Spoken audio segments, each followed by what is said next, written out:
Shreevatsa, Nevatia, who's the author of How to Travel Light by Memories of Madness and Melancholia. He was also until recently the editor, very fine editor, I must say, of National Geographic Travel. That's a magazine I've been watching. Magazine's about to come to the end of its run, I think, but it's a magazine I've been watching and writing for from the very beginning. And under his tenure, it reached a particular kind of shine. So please welcome Shreevatsa as well. Also with us, I'm particularly pleased to have Mr. Anil Yadav. Anil Yadav is a traveler and a Hindi prose writer, and he's written what I consider to be a kind of a modern classic. I was moved enough to write several thousand words about it in Mint, reviewing the entire genre. I called it something like, I forget now, but the long journey downhill of Indian travel writing, blaming effectively glossy travel magazines of the kind I write for profusely.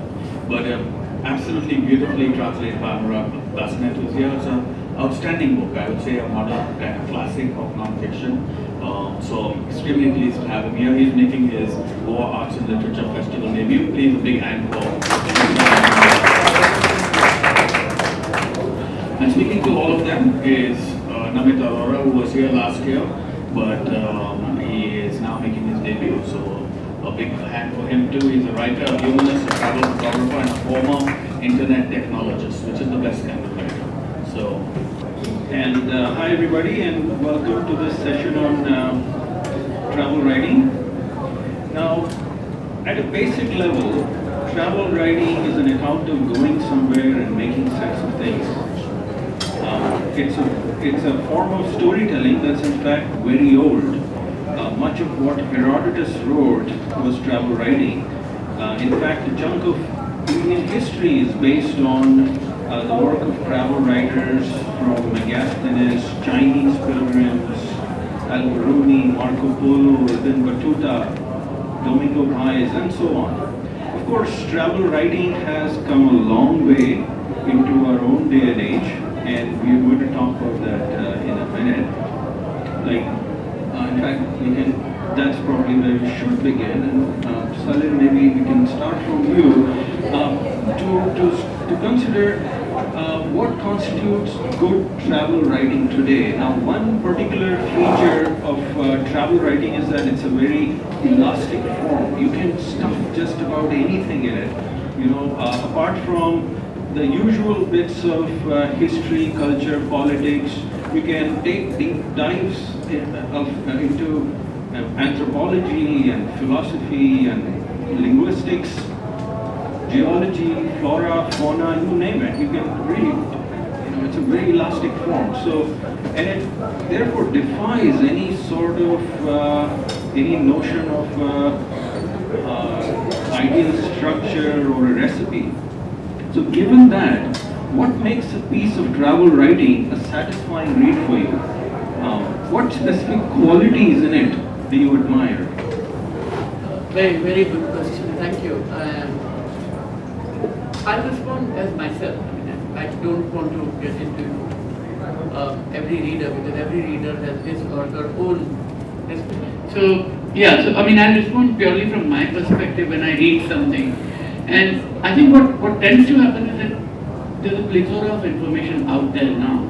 Not just in the Lonely Planet guides and Podor guides and so on, which is of course easily accessible, but through the net, through people's own reviews, travel blogs. So there's no excuse for not getting the information you need.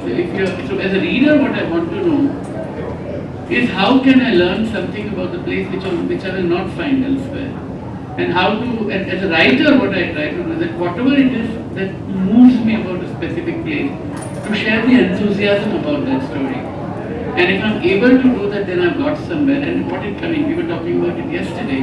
It means when you write about Paris, of course the story about taking a picture of Eiffel Tower and Champs-Élysées is important. And for many people it is, and to getting photographed there is important. What moves me, and the reason I find that city interesting is that it's Paris of the 20s, when Hemingway and Fitzgerald and all were there. And I have kind of internalized that story because of the movable feast particularly. And I can literally, I've done this with friends, when I met them in Paris, taken them on a walk through the city, from Shakespeare and Company, the bookshop, all the way to Jatra, then book all the way to the Ritz at the end, where Hemingway famously supposed to have liberated the bar at the end of the Second World War. So I think those are the kind of stories which give any place, and it's not about Hemingway, it's not about Paris, it could be about any city, but seeing it from that angle. I mean, I would love that. Simin Patel in Bombay, she's a fantastic historian, and she does these walks around Bombay. And I've been telling her to do a walk called the Salman Rushdie in Bombay. And I think we need to look at these places with new eyes. Someone should do a Shivaji Park cricket Bombay walk, and look at it from that angle. It is a kind of travel writing, but it tells us the story in a completely different way. The one thing that I'll add to what Salil says, of course, a Salman Rushdie walk in Bombay would be amazing. Sure, rich can really Oh, but you can invent so many things. Yes, of course. The thing that I think for me that all travel writing has in common, it usually is a place seen through eyes that are foreign. You aren't necessarily always familiar with the place you're writing about. And I think what happens as a consequence of that is that it becomes normal. I used to have these long conversations about travel writing, and I still do sometimes. This friend of mine, he said, why am I going to read 5,000 word piece about Barbados? I'm going to Barbados in 6 months. I would much rather discover it for myself.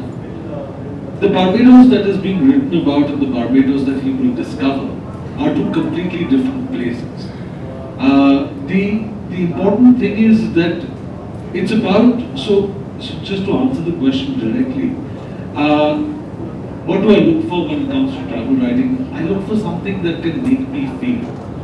I don't look, when I look at travel writing, it's no different than looking at a great novel. It's no different than trying to find a great novel or a great piece of non-fiction. It must make me feel, because I know that it's not about the place. It's not about what to eat and what to drink. As Salil said, there are enough websites out there that you can go and access to know those things. But something quirky, something that makes you sit up and go, wow, this experience is possible only because this person is foreign. And I find that interplay very interesting and exciting. For me, first of all, I think who is writing a travel piece, his observations must be of his own. Often we see that writer's observation is influenced by earlier writers. Like we find descriptions, evening sun reflecting in river, insane manner everywhere. Sunlight can reflect on anything. It can reflect on your shoes, it can reflect on your bag, it can reflect on bus, it can reflect on anything. So first of all, for me, what matters for a travel piece is it should be observed by the writer. Secondly, what I search in a travel piece is it should be not only about nature, not about the place, but there should be a man, woman, human being in its natural surrounding. It should not involve a taxi driver, waiter. They are not their natural surroundings. And thirdly, I think it should go beyond what we often popularly listen about the places. It go beyond of that. I want to give you an example of good travel piece. ये मैं बात करना चाहता हूँ एक travelogue की जो मेरे दिल के बहुत करीब है. वो ट्रेवलॉग एक मराठी बहुत कम पढ़े लिखे आदमी ने लिखा है. उसका नाम है माझा प्रवास और इसको लिखा है विनायक गोडसे शास्त्री ने. विनायक गोडसे शास्त्री 1857 के आसपास वो कर्मकांड करते थे, पुरोहित थे और काफ़ी बदनाम भी थे अपनी आदतों के कारण। उनमें वो काफ़ी ऐसी आदतें थी जो एक पुरोहित के पास में होने की उम्मीद नहीं की जाती, लेकिन उनका संस्कृत का प्रोनाउंसिएशन बहुत बढ़िया था। तो उन्होंने सोचा कि मैं नॉर्थ की तरफ जाऊं, क्योंकि मराठाओं के कई वहाँ स्टेट बन गए थे, जैसे झांसी में रानी लक्ष्मीबाई थी, कानपुर में पेशवा थे, और भी कई जगहों पे, बुंदेलखंड में भी छोटी छोटी रियासतें थी। तो वो एक बूढ़े आचार्य के साथ यात्रा करने निकलते हैं नॉर्थ की तरफ, कहीं उन्हें पुरोहिताई का काम मिल जाए। लेकिन उस आदमी के जो ऑब्जर्वेशन है, यही बात है कि वो आदमी बहुत इरुडाइट नहीं है, बहुत पढ़ा हुआ नहीं है, लेकिन वो बिलीव करता है कि मैं जो ऑब्जर्व कर रहा हूँ वो मेरा सच है। और फिर हम एक 1857 जो हम हिस्ट्री की किताबों में पढ़ते हैं, उससे बिल्कुल अलग 1857 दिखाई देता है। वो सिर्फ अंग्रेजी फौज और रजवाड़ों की लड़ाई के इतर पूरी उस समय का जो सोशल सिस्टम है, जो कास्ट सिस्टम है, जो रिलीजियस सिस्टम है, जो पुरोहित है, मंत्री है, हम पाते हैं कि एक दूसरी असलियत हमारे सामने आती है। जैसे मैंने पहली बार पढ़ा कि 5 तरह की लूट अंग्रेजी फौजें किया करती, वो अपने उसमें लिखते हैं। ये ट्रेवल पीस मुश्किल से 60 पेजेस का है, माझा प्रवास, और इसको हिंदी में भी ट्रांसलेट अमृतलाल नागर ने किया है। 5 तरह की लूट। सबसे पहले गहनों की लूट, करेंसी की लूट, सिक्कों की लूट, ये अंग्रेजी फौज करेगी। उसके बाद जानवरों की लूट, कैटल, मवेशियों की लूट, ये भी अंग्रेजी फौज के निचले रैंक के लोग करेंगे। इसके बाद जो 3 तरह की लूट है, यूटेंसिल की लूट, बर्तनों की लूट, वो देसी सिपाहियों के लिए छोड़ दिया जाएगा। अनाज, उसके खराब अनाज, मोटे अनाज की लूट देसी सिपाहियों के लिए छोड़ दिया जाएगा। और अल्टीमेटली रैग्स, जो चीथड़े हैं, लोगों के कपड़े हैं, वो भी देसी सिपाहियों के लिए छोड़ दिए जाएंगे। तो मुझे लगता है कि originality is all that matters. मैं किसी ट्रेवल पीस में यही तलाश करता हूं। As you can see, he is a natural born storyteller. Yeah, so I mean, several wonderful, perspectives here. Something that casts a, fresh look at a place, something that makes you feel right. And then, of course, we expect in our best travel writing a high order mix of both truth and beauty, something that humanizes people and ultimately displays good judgment. Another thing I might add is travel writing that reveals the vulnerability and the doubts of the travel writer himself or herself, brings it alive in a way where, as we find that in some of our best known travel writers, from Colin to Braun and Peter Matheson, V.S. Naipaul and Alice Elvinia and so many others. And then, yet another quality might be that there is a transporting quality where we feel as, part of the narrative. We are there with the traveler. And what I thought was to illustrate this point, this quality of, being right next to the traveler. This is an aspect of prose that I want to illustrate with a short 1-paragraph reading of Anil's book. This is really a classic. I'll say more about this in a minute, but this is just a short paragraph, and the background is that this is an account of travels in the Northeast, and Anil has just arrived on a bus from Nagaland to Shillong. Okay. The rickety Nagaland Roadways bus with shattered windows reached Shillong at 3:48 a.m.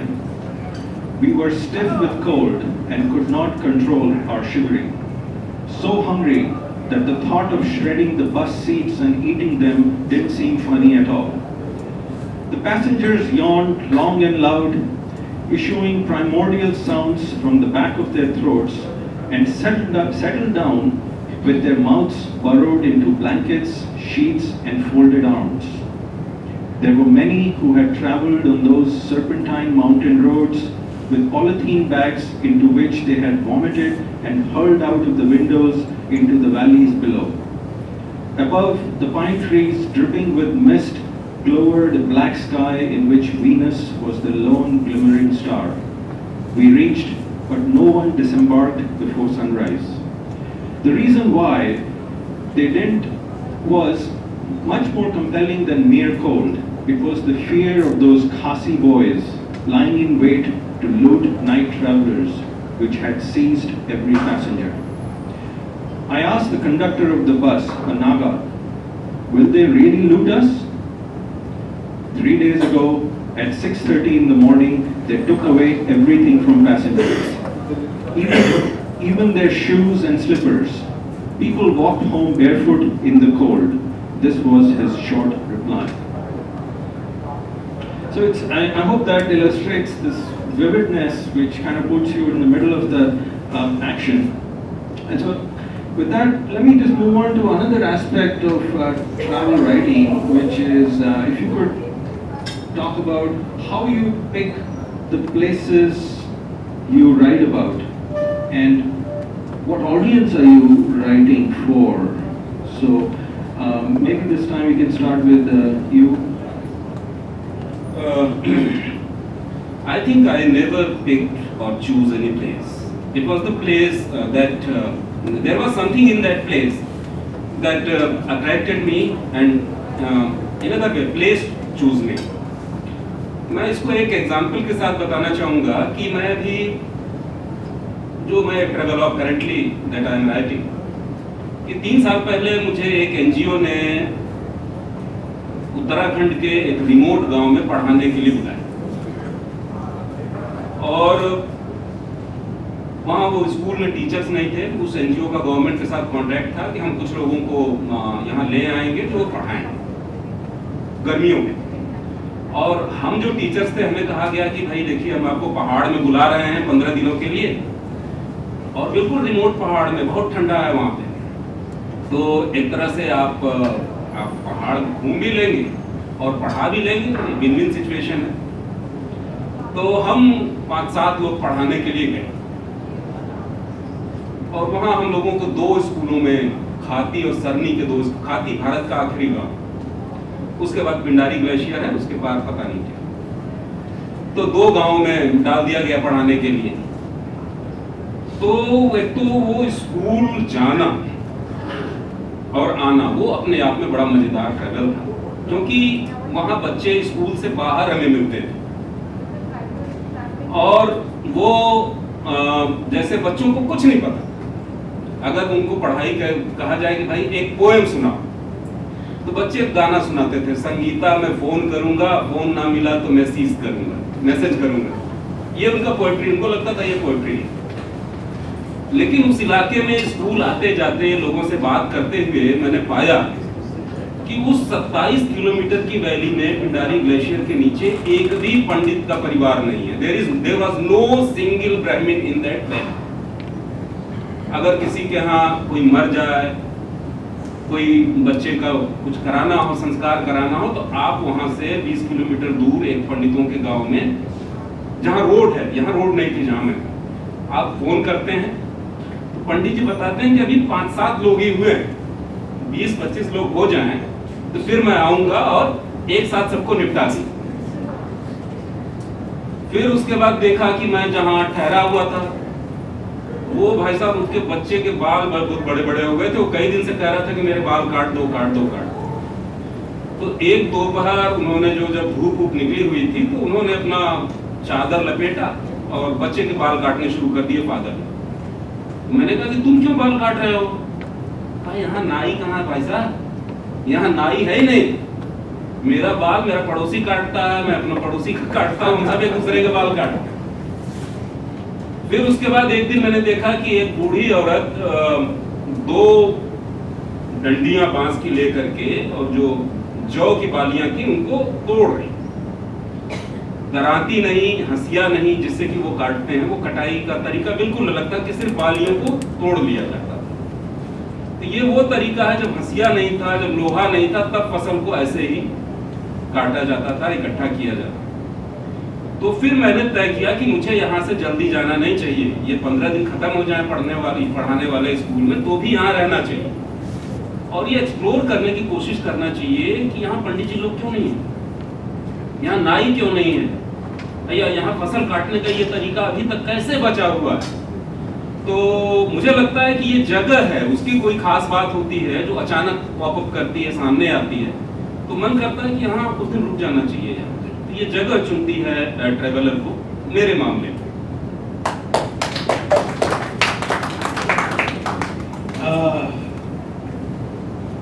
So when I was in college, I used to study a bit of political science, and I was generally more political. I think, as I think we all are. So my first job was at Hindustan Times. Now, because so much of foreign affairs at that given point in time, or what I was reading about and what I was kind of learning more about, had to do with the Middle East, I desperately wanted to go there.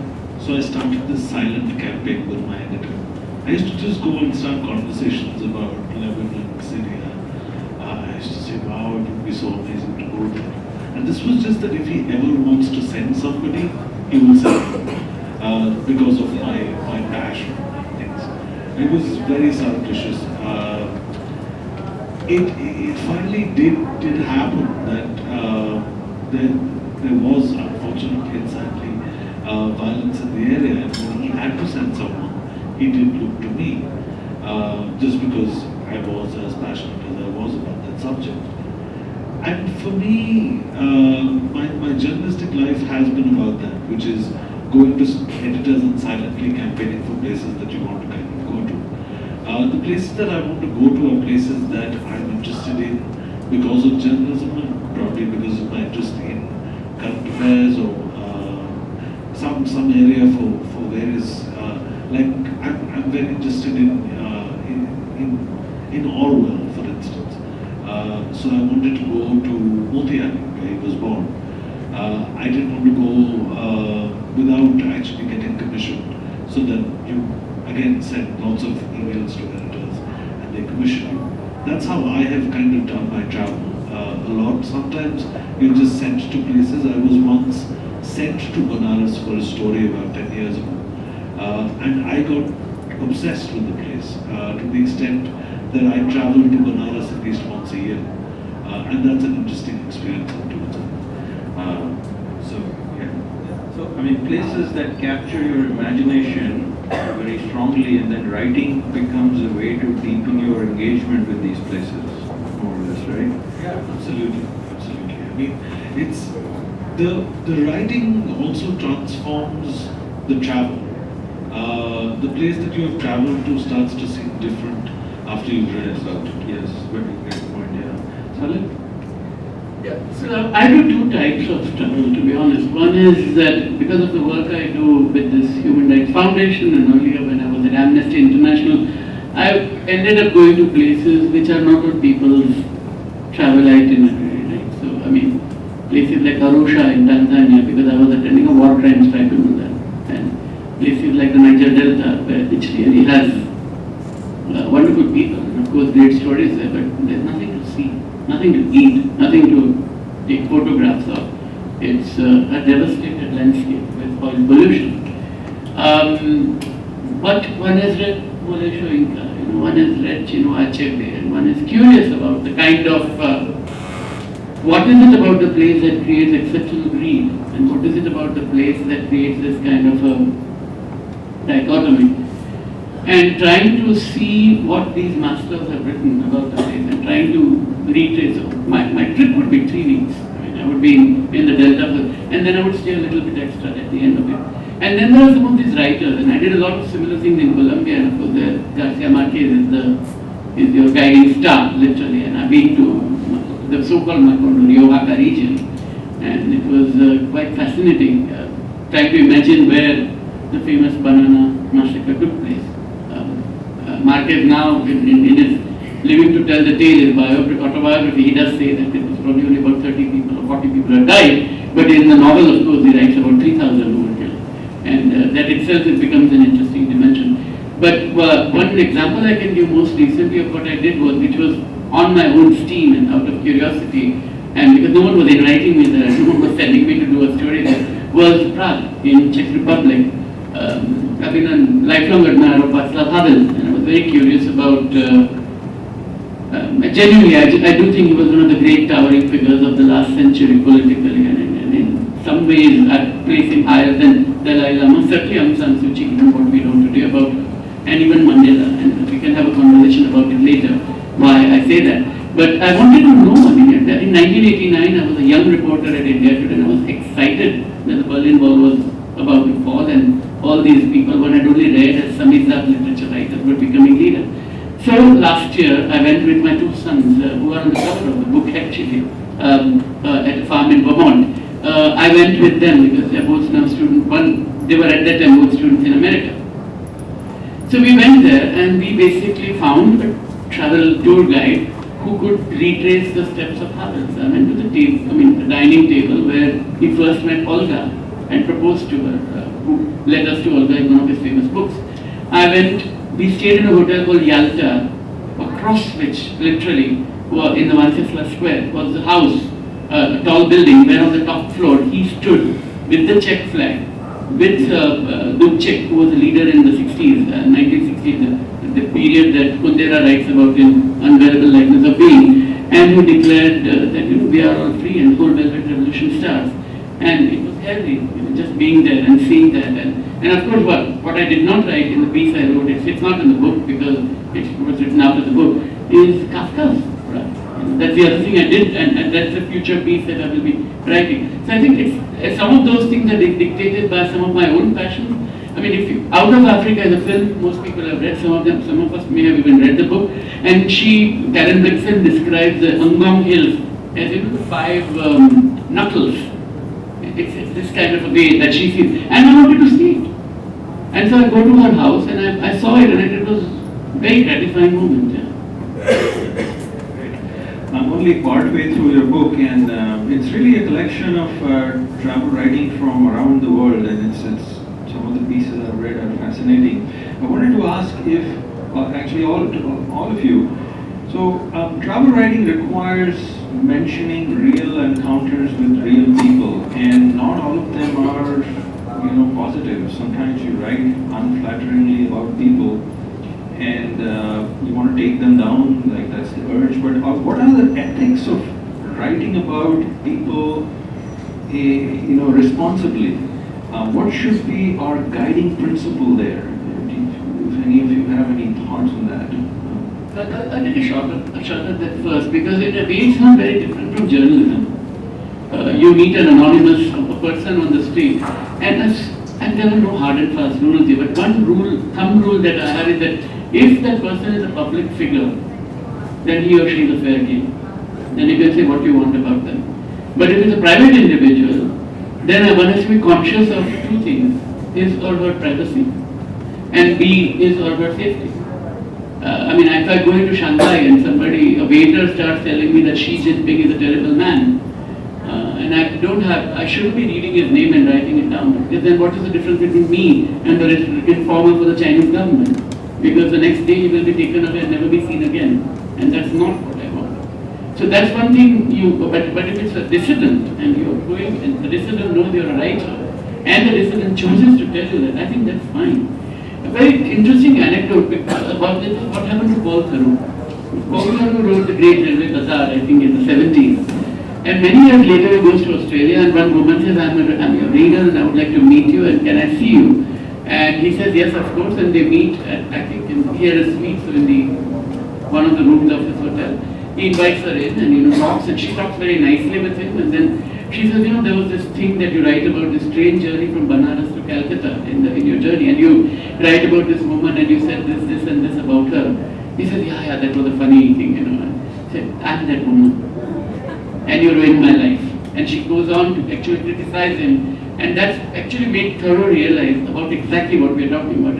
And my personal view is that if she were a famous person, it would have been fine. But very fact, so I think anonymizing the person, I think is a good starting point there, right? So to make them less identified. Because the important thing is not about who she is, but what happens in that encounter.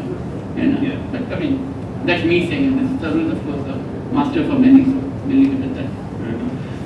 Do any of you want to?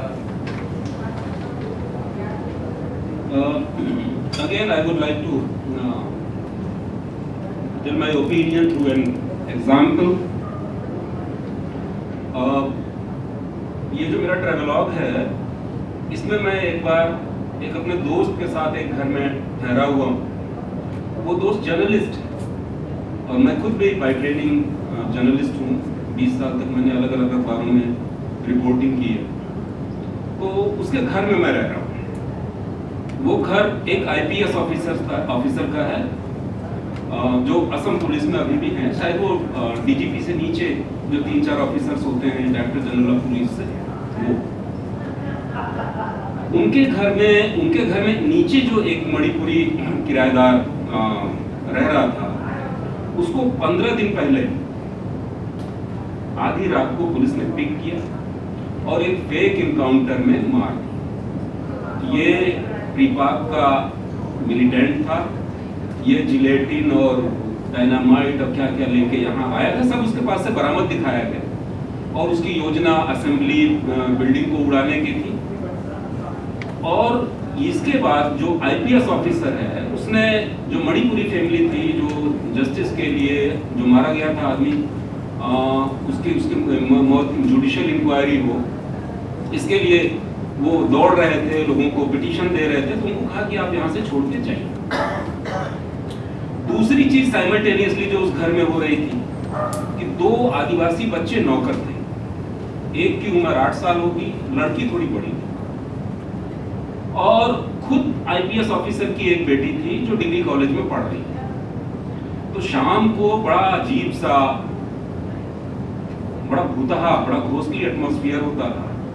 शाम को वो लड़की Shakespeare के किसी नाटक के dialogue याद करती थी, और वो डायलॉग उसको वैसा ही रोल मिला होगा, रोमांटिक किस्म का डायलॉग होते थे।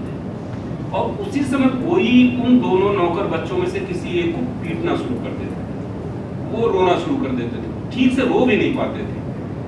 एक ऐसी रुलाई, रोने की ऐसी आवाज कि मारा जा रहा हो और उसको ये इंस्ट्रक्शन हो कि जोर से मत रो, पड़ोसियों के कान में आवाज नहीं जानी चाहिए। तो फिर मैंने अपने दोस्त से कहा, जर्नलिस्ट दोस्त से, कि तुम कुछ करते क्यों नहीं? उसने कहा हम कुछ नहीं कर सकते। मैंने खुद अपने लिए एक गार्ड रखा हुआ है, बस मैं ये कर सकता था कि अपने को सिक्योर कर सकता था। मैंने कहा तुम अपने चैनल में दिखाओ ये स्टोरी। उसने कहा कि हम नहीं दिखा सकते, हमारी पॉलिसी भी ऐसी नहीं है। और दूसरा ये है कि यहाँ कोई, जब सरकार ही हेलमेट है, पुलिस ही मार रही है फर्जी एनकाउंटर में, तो कौन सुनने वाला? मैंने जब अपना ट्रेवलॉग लिखा तो मैंने बहुत खुशी से और बहुत शान से उस ऑफिसर का नाम कोट किया और बताया कि उसके घर में नौकर बच्चों की रोज पिटाई होती थी और उसके घर से उठा करके फेक इनकाउंटर किया गया।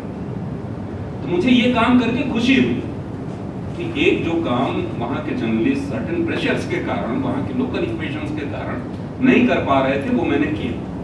तो मुझे लगता है कि ये मोरालिटी का क्वेश्चन नहीं होना चाहिए कि अगर आपको लगता है कि कुछ लोगों का निहायत पर्सनल है, फिर भी सोसाइटी के हित में, जस्टिस के हित में और राइटिंग के हित में उसे कहना जरूरी, तो उसे कहना चाहिए। मोरालिटी तो तरह तरह की है, हर आदमी की सोसाइटी में अपनी अलग मोरालिटी है। तो मुझे नहीं लगता कि इस मामले में बहुत मोरालिटी के चक्कर में पड़ना चाहिए। The only thing that I would add to that is something that both speakers before me have kind of talked about. This differentiation between journalism and travel writing. A lot of my travel has been done while I've been on journalism.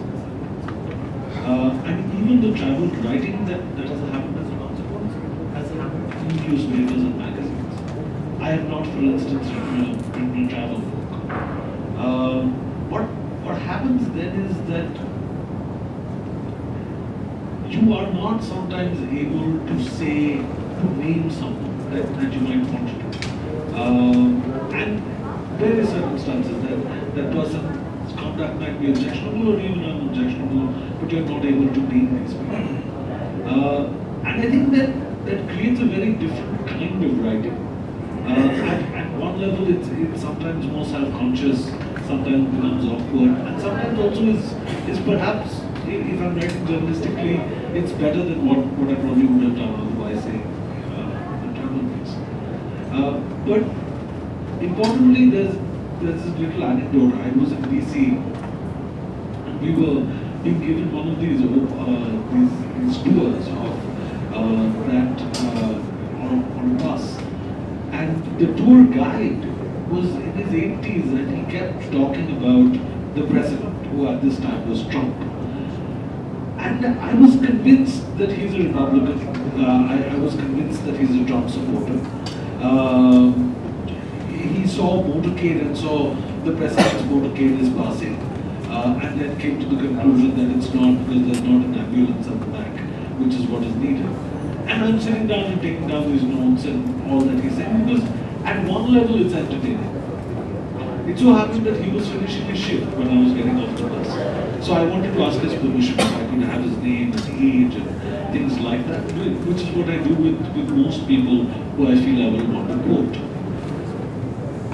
In the conversation that followed, it turned out that he was a Democrat. And it turned out that he says, if you're in DC, you want to know about the president, no matter who the president might be, you want to go to the White House. It's my job to make that interesting. That doesn't mean that that's my politics. And that taught me a lot, that I should not jump to conclusions. And that the little conversation that you have at the end when you say that I might be quoting you is actually not just responsible, but also sometimes effective. Because in that you're able to find out something more. You know, related to this question, I want to, it's a slightly more controversial. Okay, so travel writing is about understanding other cultures, and many travel writers take a big risk, and they take on big themes, and the risk isn't, often they take is in diagnosing the pathologies of other cultural groups and to pronouncing on groups as a whole.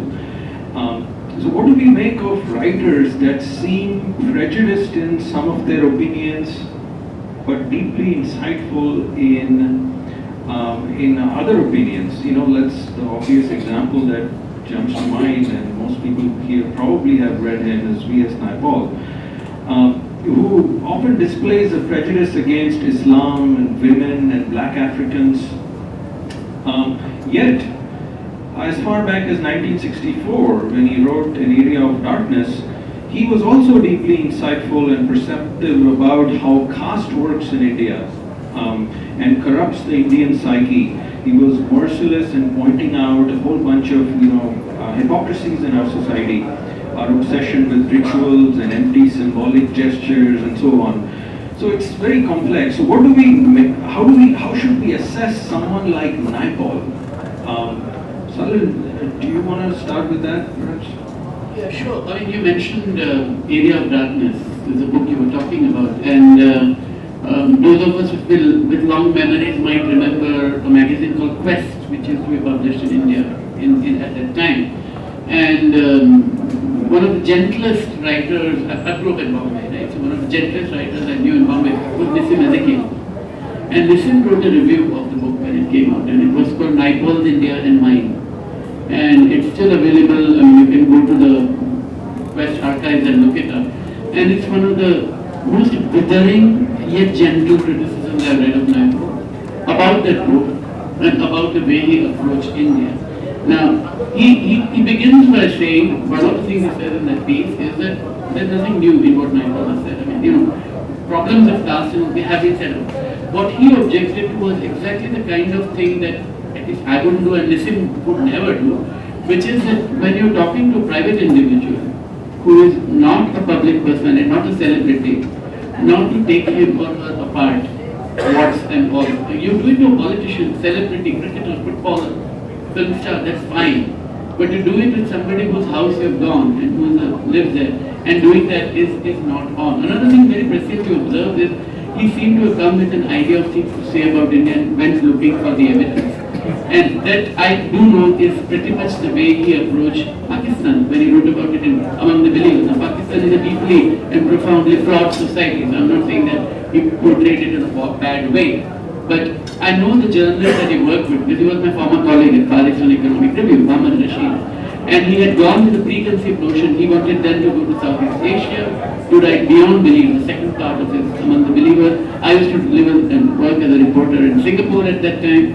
And the kind of people he wanted to meet told me that he wanted to tell a particular kind of story. And if a journalist were to do it, I would get very annoyed by that. Foreign correspondent parachuting into a country with a preconceived idea. So there is a lot of that. That said, he was a fantastic stylist. I would never deny that. His sentences are a joy to read. And so it becomes a question of, yes, the craft is great, but what is the art behind it? What does it tell you? And that was something that diminished his reputation for me.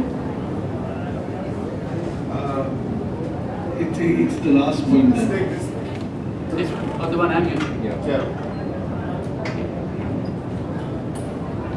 It's the last point that Salil makes, which I find most relevant for me, which is the craft. I have read Mr. Biswas so much of Naipaul, and I love the way he writes some of his sentences. They're almost cold, but they actually they manage to be so evocative. It can't be though that it's just someone's prose that you do wow. If the writing is not up for scrutiny and doesn't stand scrutiny, your own and that of people you read and the kind of milieu that writing actually survives it becomes hard. It's a bit like saying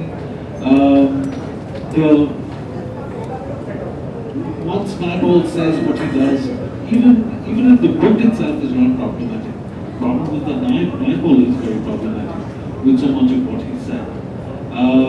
It kind of does remind me of what it seems the mutual debate when you ask what do you do with the art of these artists. That becomes interesting as a question that for me to answer, because if it has actually affected me in a certain way, what do I do with that feeling of appreciation? And a lot of that I think holds true. See, whether it is journalistic, whether it is travel writing, whether it is novel, whether it is short story, for me, your writing reflects what kind of person you are. In last pages of An Area of Darkness, we find the person B.S. Naipaul. B.S. Naipaul बहुत लंबे समय बाद अपने गांव जाते हैं. Last pages में गोरखपुर के पास उनका जो गांव है वहां जाते हैं और जिले के कलेक्टर के साथ जाते हैं और 2-3 कारों का एक कैवलकेड भी है. कुछ और भी जिले के जो महत्वपूर्ण रईस होंगे, पढ़ने लिखने वाले लोग होंगे जिनकी दिलचस्पी होगी नैपाल के सेलिब्रिटी स्टेटस में, वो लोग तो 20-25 साल बाद या पता नहीं कितने साल बाद, मुझे लगता है शायद पहली बार गए हो क्योंकि गिरमिटिया के रूप में नैपाल के एंसेस्टर्स चले गए थे वहाँ त्रिनिदाद, और उसके बाद वो एक तरह से सॉर्ट ऑफ अपने रूट्स की खोज में वहाँ आए. तो वो डिस्ट्रिक्ट मजिस्ट्रेट के साथ अपने गांव जाते हैं. एक औरत मटर तोड़ के लाती है खेत से और उसको फ्राई करके नायपाल को खाने के लिए दिया जाता है. नायपाल साहब डिस्ट्रिक्ट मजिस्ट्रेट से पूछते हैं शुड आई ईट दिस और नॉट. कलेक्टर उसको एडवाइस करता है कि see your seeing condition they might be very unhygienic. वो फिर रिफ्यूज करता है. फिर दूसरा सीन है कि अगले दिन वो सर्किट हाउस में है, गवर्नमेंट सर्किट हाउस में गोरखपुर में ठहरे हुए, कोई काम कर रहे हैं, कुछ लिख रहे हैं. खिड़की से एक आदमी दिखाई दे रहा है जो सिर पे एक बोरी लिए हुए है, बार बार चक्कर लगा. तो वो जरा कोशिश करते हैं तो पता चलता है कि वो नायपाल साहब से ही मिलने की कोशिश कर रहा है. वो उनके गांव से आया हुआ आदमी एक चावल की बोरी लिए और वो नायपाल साहब को वो चावल देने आया है. सर ये आपके ही खेत का चावल, ये मैं आपको देने के लिए लाया हूँ, वो ले जाए. नायपाल सब इनकार कर देते हैं, कहा कि इतना डेमोक्रेसी की चीजों के लिए पर जगह नहीं है, ये नहीं। तो ये इतनी डिस्टेंस मैं नहीं बर्दाश्त कर सकता किसी राइटर की अपने सब्जेक्ट से इतनी डिस्टेंस नहीं काटती, ये डेमोक्रेसी में नहीं बर्दाश्त। दूसरी बात, जहां तक आइडियोलॉजी का सवाल है, तो ये आर्ट है। जैसे आप नॉवेल लिखते हैं, जैसे कहानी लिखते हैं, उसमें आप अपनी आइडियोलॉजी डाल सकते हैं, तो आप ट्रेवलॉग के साथ भी बदमाशी कर सकते हैं।